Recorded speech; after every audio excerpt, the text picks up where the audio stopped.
우리 앞뒤 자로 인사하겠습니다. 철야변 기적이 일어납니다. 당신이 기적의 주인공입니다. 여러분이 기적의 주인공인 줄로 믿습니다. 여러분 가는 곳에 하나님의 능력이 임할 줄로 믿습니다. 오늘 설교 제목은 하늘의 부르심입니다. 하늘의 부르심. 저는 죽음에 대해서, 마지막에 대해서, 천국에 대해서 생각을 많이 합니다. 아주 젊은 사람이 죽음에 대해서, 젊은데 죽음에 대해서 생각 많이 합니다. 그리고 마지막에 대해서, 천국에 대해서 생각을 많이 합니다. 그래서 여러분, 제가 이렇게 밝게 보여도 제 안에 많은 우울함과 허무함이 제 안에 있습니다. 늘 그런 마음이 제 안에 있어요. 우울함과 허무함, 그런 게 제 안에 늘 있죠. 그래서 여러분, 물론 유익도 있습니다. 성경은 죽음, 마지막, 천국에 대해서 분명하게 말씀합니다. 애매모호하게 말하지 않아요. 선명하게 말합니다. 너는 흙이니 흙으로 돌아갈지니라. 나더러 주여 주여 하는 자마다 다 천국에 들어갈 것이 아니요 그랬어. 내 아버지 집에 거할 곳이 많도다. 그렇지 않으면 너희에게 일렀으리라. 내가 너희를 위하여 거처를 예비하러 가노니. 이렇게 말씀하고 있습니다. 우리를 위한 처소가 예비되어 있습니다. 여러분은 죽으면 천국에 거처가 있습니다. 할렐루야. 야, 얼마나 좋습니까?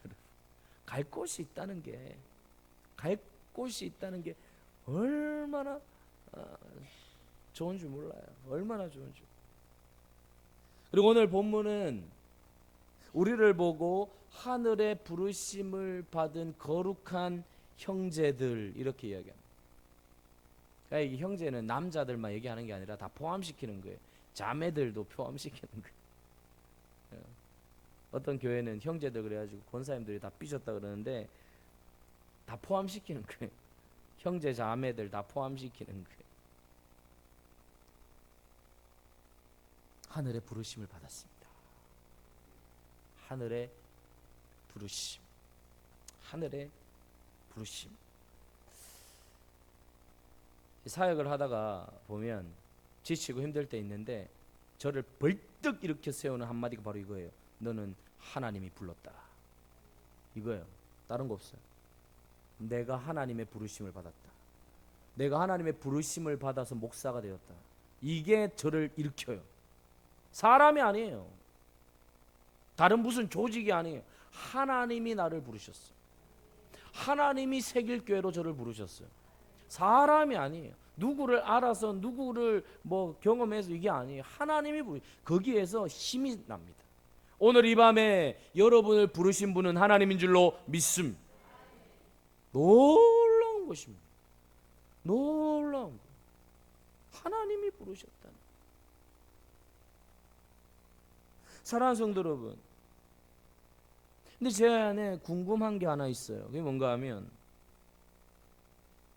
마지막, 죽음, 천국, 하나님의 부르심이 너무 좋은데, 그러면 이 땅에서 왜 살아야 되는가, 그거예요.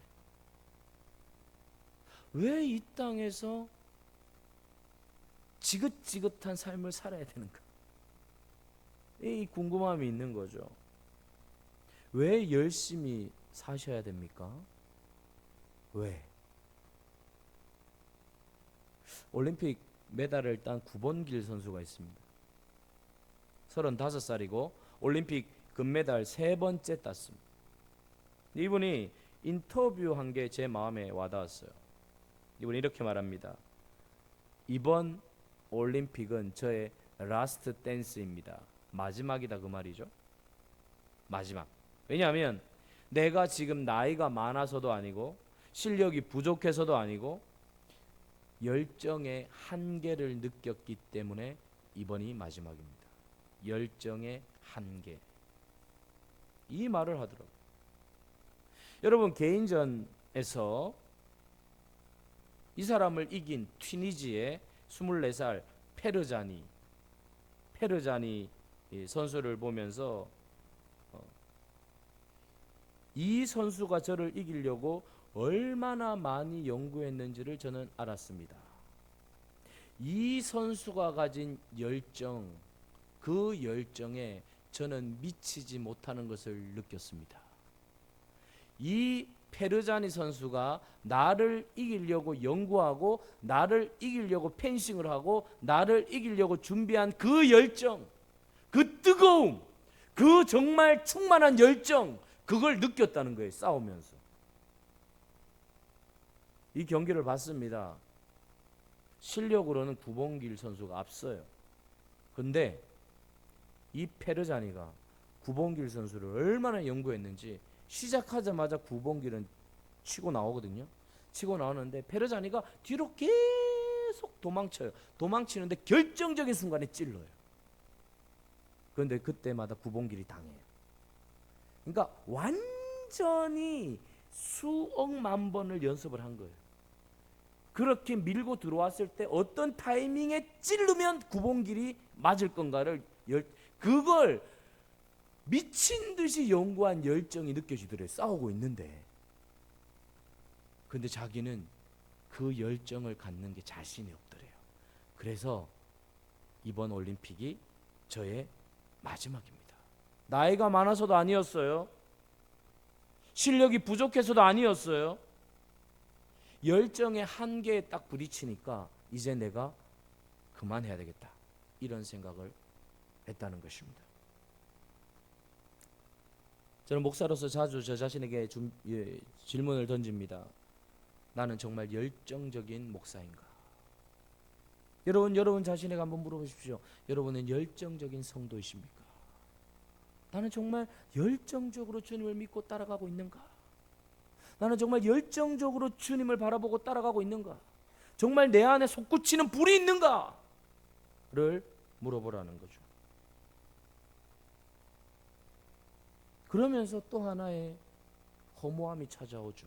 그게 뭔가 하면 어차피 죽는데 빨리 죽나 조금 늦게 죽나 몇십 년 사이에 다 죽잖아요. 몇십 년 사이에 다 죽잖아요, 우리. 근데 뭐 이렇게 열심히 살아야 되는가 라는 허무함이 또 찾아. 그러니까 이런 것들이 계속 반복되는 거죠. 기독교 신앙을 가진 사람들이 이 땅이 전부인 것처럼 살아가는 모습을 볼 때 회의가 들죠. 오카노 목사님이 제자훈련 광인론 미쳐라, 제자훈련 막 그렇게 했잖아요. 근데 본인도 한계를 느낀 부분이 있어요. 그게 세미나에서 얘기했는데 뭔가 하면 제자훈련을 그렇게 시켰대요. 근데 제자훈련을 그렇게 시켰는데 그 훈련생들이, 그 여자 집사님들이 제자훈련 마치고 나면 현대백화점에 다 간다는 거예요. 쇼핑하러. 그때 막 좌절감을 그렇게 느꼈다는 거예요. 제자훈련 주님을 위해서 살자고 막 그래놓고 끝나고 나면 전부 다 현대백화점 명품관 가가지고 쇼핑하는 걸 보고 너무 좌절을 했다는 얘기도 하시더라고요. 그러니까 그게 쉽지 않다는 거죠. 신앙은 무엇입니까? 도대체 신앙은 무엇인가? 예수를 믿고 천국을 믿고 사는 것과 예수를 믿지 않고 살아가는 사람들의 삶이 뭐가 다른가? 정말 예수를 따르고 예수를 믿고 예수를 의지하고 살아가는 사람과 그렇지 않은 사람이 도대체 뭐가 다르단 말인가? 그런 회의가 찾아옵니다. 요즘은 더하죠. 물질 문명의 시대는 더합니다. 믿는 사람이나 믿지 않는 사람들의 차이가 별로 없어 보이는 것이 심각한 상황이라는 거죠. 뭐가 다른 것 같아요? 여러분 뭐가 다른 것 같습니까? 안 믿는 사람하고 여러분하고 뭐가 다른 것 같아요? 리처드 바크의 갈매기의 꿈이라는 이 책이 있습니다. 여러분, 이 책의 핵심 메시지는 이렇습니다. 갈매기 이름이 조나단 리빙스턴이에요. 이 조나단 리빙스턴 갈매기가 더 높이, 더 멀리, 더 빠르게 날아가기 위해서 막 노력했어요. 그렇게 하다가 공동체에서 쫓겨납니다. 아니, 더 높이, 더 빠르게, 더 힘있게 날려고 노력하는데 공동체에서 쫓겨났어요. 왜냐하면 그대는 갈매기족의 전통을 무시했다. 갈매기족의 전통이 뭐냐? 그냥 먹고 살기 위해서 사는 거다. 그러니까 갈매기족의 전통은 먹고 살기 위해 살아야지 좀 더 높이, 좀 더 빠르게 이렇게 하면 안 되는 거예요. 그래서 너는 우리 전통을 무시했다 그래가지고 쫓아낸 거예요. 우리는 먹고 살기 위한 것 그 이상도 이하도 결코 발견하길 원하지 않는다. 이게 전통이에요. 갈매기에. 이 조나단 리빙스턴이 이 갈매기가 그 얘기를 듣고 큰 소리로 반박했습니다. 형제들이여, 산다는 것의 의미와 더 숭고한 목적을 찾고 갈구하는 갈매기보다 더 책임 있는 갈매기가 누구란 말입니까?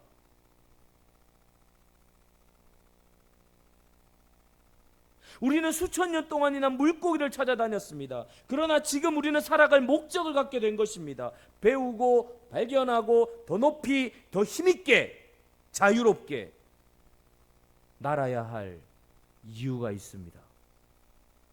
저에게 한 번만 더 기회를 주십시오. 그때 모든 갈매기들이 일제히 귀를 막고 그를 쫓아내버렸어.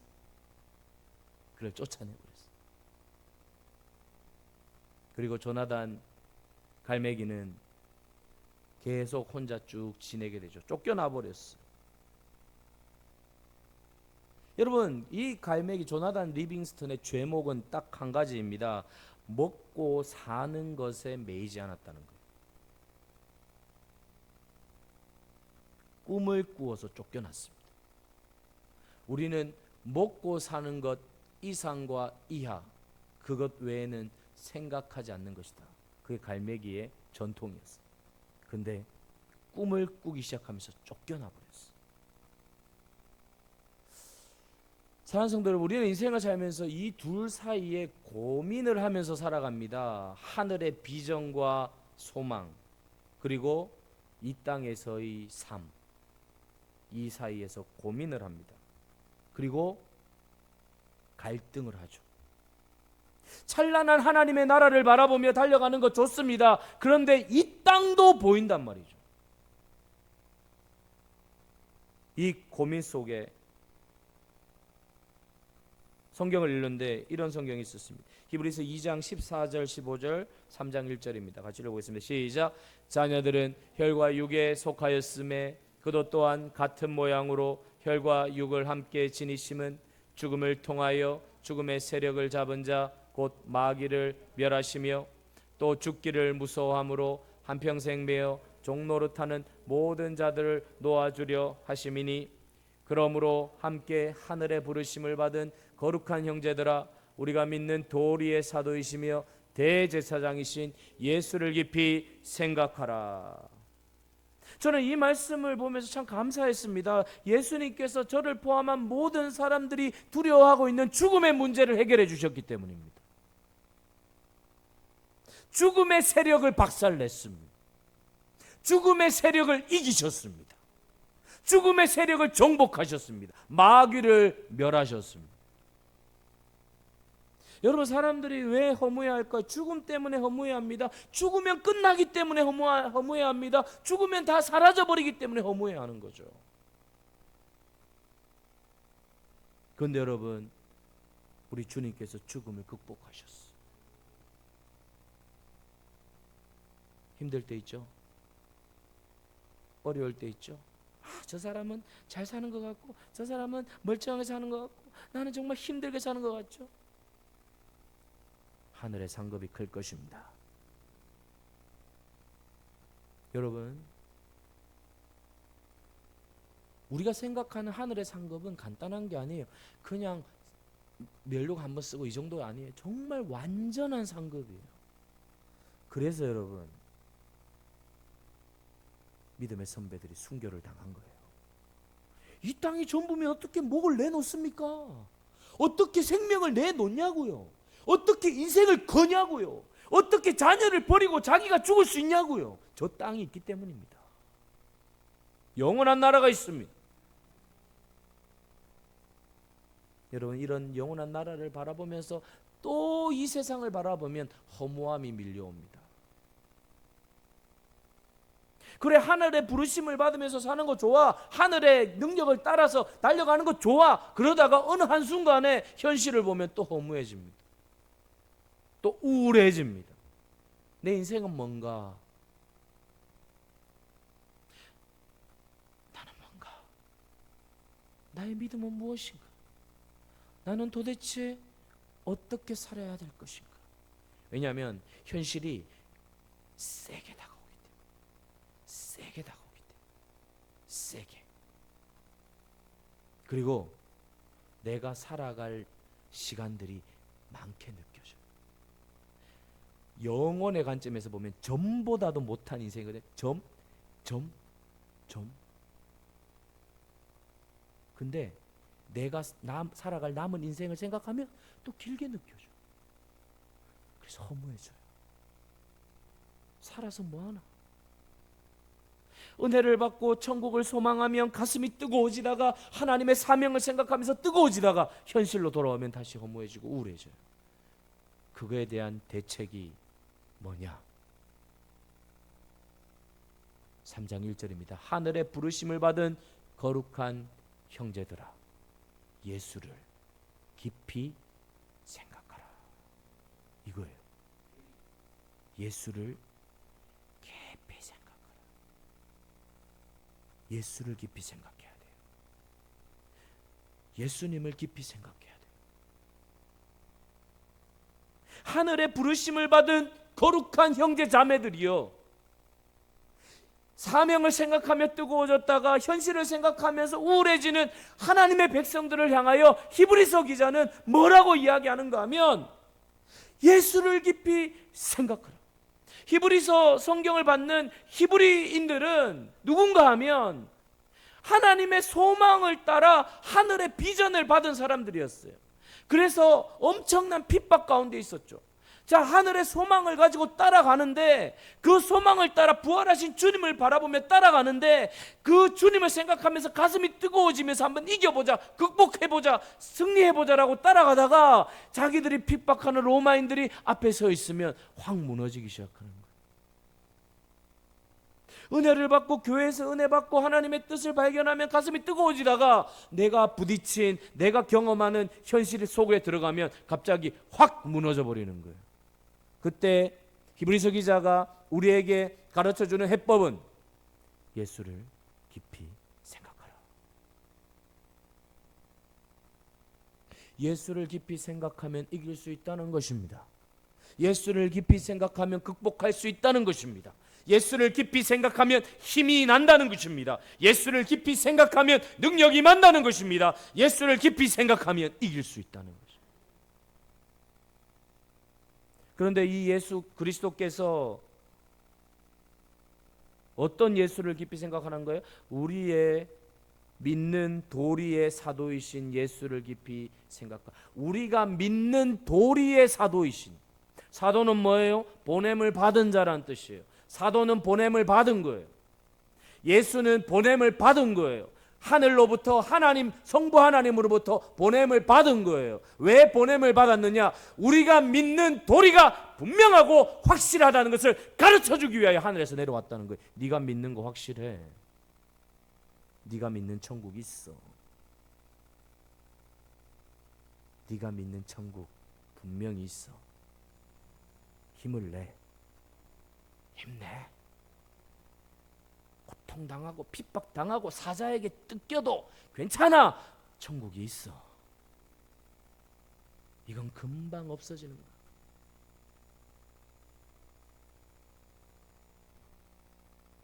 보냄을 받은 분이라는 거예요. 우리가 믿는 도리, 진리를 가르쳐주기 위하여 보냄을 받은. 우리 교회 성도님들의 연세가 좀 높죠. 제가 늘 마음이 짠한 게 우리 권사님 수술했다. 아프다. 하나님 가서 오늘 새벽 예배 나오기 전에 임유수 권사님 전화 왔어요. 목사님 수술 잘 됐습니다. 수술 잘 됐다고 하는데도 가슴이 참. 근데 제 마음에 갑자기 힘이 나요. 왜? 우리 권사님들 천국 가니까. 우리 권사님들 믿음 있으니까 아파도 이겨낼 수 있어. 예수님 생각하면서 이겨낼 수 있어. 극복할 수 있어. 힘을 낼 수 있어. 이 생각하면서 제가 위로를 받아요. 기도는 계속하죠. 그렇지만 단순히 그냥 권사님 낫습니다, 괜찮아집니다, 회복됩니다, 치유됩니다, 이게 중요한 게 아니라 천국을 소망하고 우리가 믿는 도리이신 예수를 생각하면 힘이 나요. 힘. 최고의 약이에요. 최고의 우리가 믿는 도리이신 부르심을 받은 사도이신 예수 그리스도 하나님께서 보내셨다니까요. 안 믿으니까, 모르니까. 그래서 여러분, 주님이 예루살렘을 바라보면서 우셨잖아요. 인간은 몰라요. 그냥 살아요. 이 땅이 전부인 것처럼 살아요. 그냥 여기에 목을 메고 살아요. 그래서 주님께서 우셨어요. 점점 주님의 마음을 닮아가면 우리가 눈물이 나오게 되어 있습니다. 눈물이 나오게 되어 있어요. 그러면서 저에게 본문들이 생각났어요. 요한복음 14장 3절 15절입니다. 3절 15절 시작. 가서 너희를 위하여 거처를 예비하면 내가 다시 와서 너희를 내게로 영접하여 나 있는 곳에 너희도 있게 하리라. 너희가 나를 사랑하면 나의 계명을 지키리라. 가서 너희를 위하여 거처를 예비하면, 주님이 예비하면, 준비하면 내가 다시 와서, 재림이죠. 반드시 주님 다시 오세요. 다시 와서 너희를 내게로 영접하여, 웰컴하여, 환영하여 끌어안아 나 있는 곳에 너희도 있게 하리라. 주님 계신 곳에 여러분을 앉혀놓는다는 거죠. 너희가 나를 사랑하면 나의 계명을 지키리라.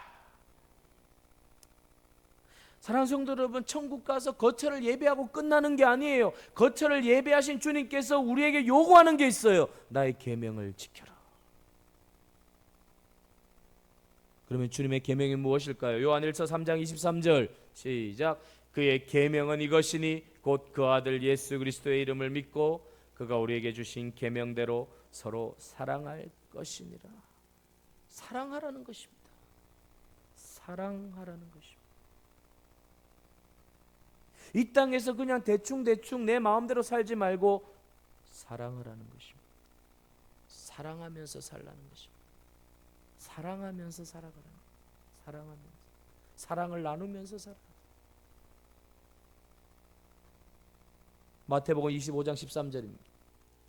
시작. 그런즉 깨어있으라. 너희는 그날과 그때를 정확하게 알지 못해도 그 날과 그때는 있습니다. 주님이 재림하십니다. 여러분, 기후, 환경 보십시오. 주님의 재림의 때가 다가오고 있습니다. 그 날은 몰라요. 그러나 다가오고 있어요. 모든 게 말세예요. 말세를 향해 달려가고 있어요.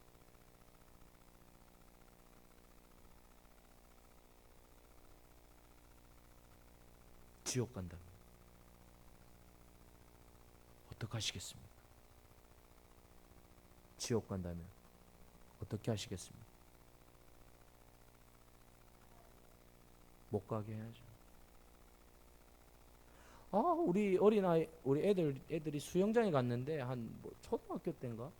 수영장에 갔는데,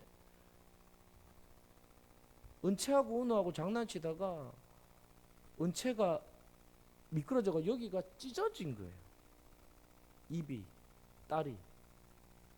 그때 제가 얼마나 후회했는지 몰라. 내가 거기 옆에 있었으면 그런 일이 없었을 텐데, 그 딸이 피가 철철 나는데 내가 막 가슴이 미어져. 여러분, 제 딸이 여기 입 안이, 바깥도 아니야.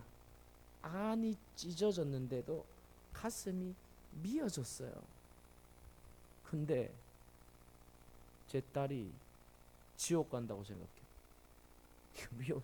미워지는 정도가 아니라 그게 영원이에요. 영원. 시간을 돌릴 수 있으면 내가 그 수영장에 가서 그렇게 장난치지 못하도록 딱 막았을 거야. 알았으면. 근데 시간을 돌릴 수가 없어요. 시간을 못 돌려요.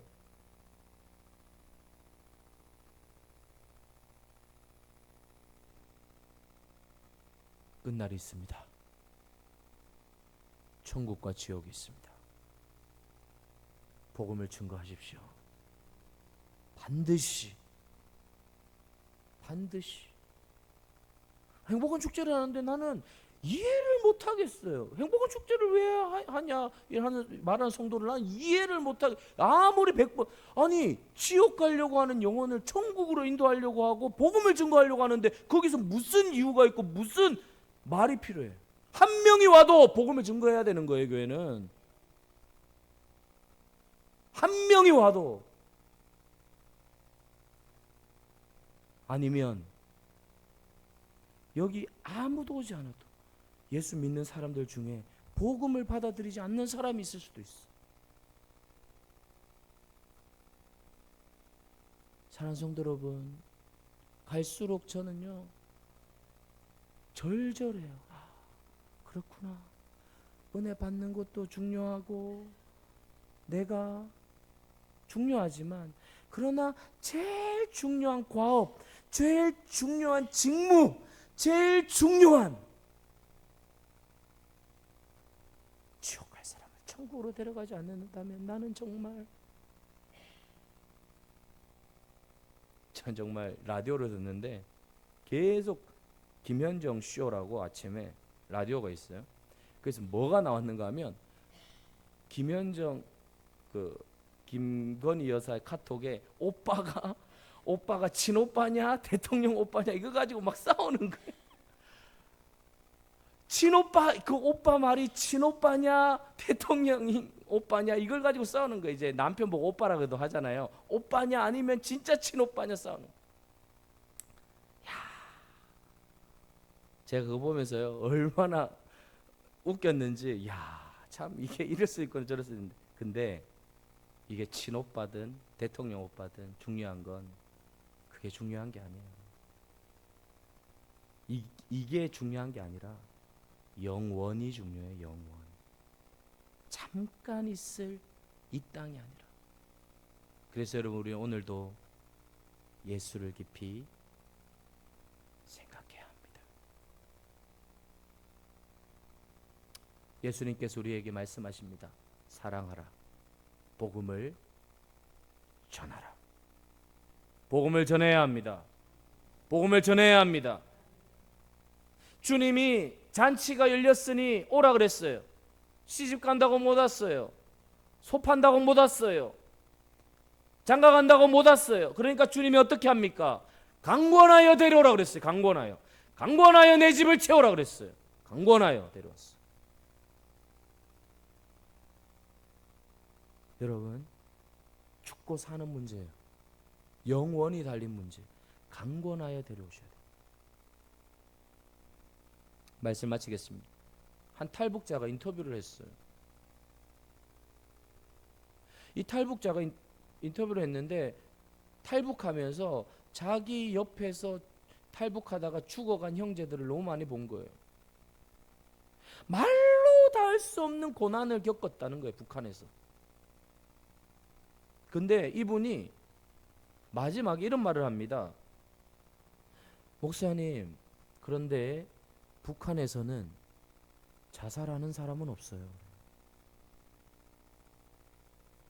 그렇게 얻어터지고 그렇게 힘들고 그렇게 고통스러운데 자살은 안 한대. 근데 목사님, 한국 사람들은 자살 너무 많이 해요. 북한에서 자살하지 않았던 사람이 탈북해서 내려온 북한 사람이 한국 와서 자살하더래요. 야, 그 얘기 듣는데 여러분, 우리가 살아가는 현실 쉽지 않습니다. 쉽지 않아요. 어렵습니다. 그래서 주님께서 이렇게 말씀하십니다. 에스겔 16장 6절 16장 6절 시작. 내가 내 곁으로 지나갈 때 내가 피투성이가 되어 발짓하는 것을 보고 내게 이르기를 너는 피투성이라도 살아있으라. 다시 이르기를 너는 피투성이라도 살아있으라고.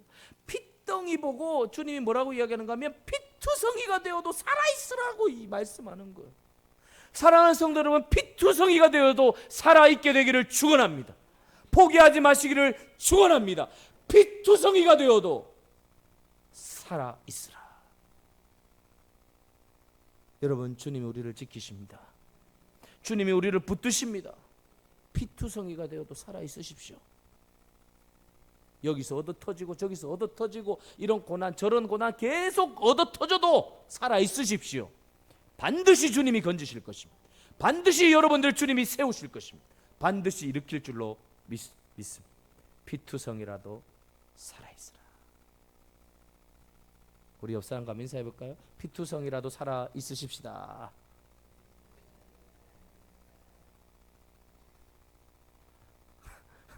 이게 살아있자는 건지 같이 죽자는 건지 사랑하는 성도 여러분, 승리하게 되기를 축원합니다. 하나님께서 여러분들 도와주실 것입니다. 구원자가 살아계십니다. 오늘 이 밤에도 우리가 부르짖을 때 하나님이 응답할 줄로 믿습니다. 할렐루야. 기도하겠습니다.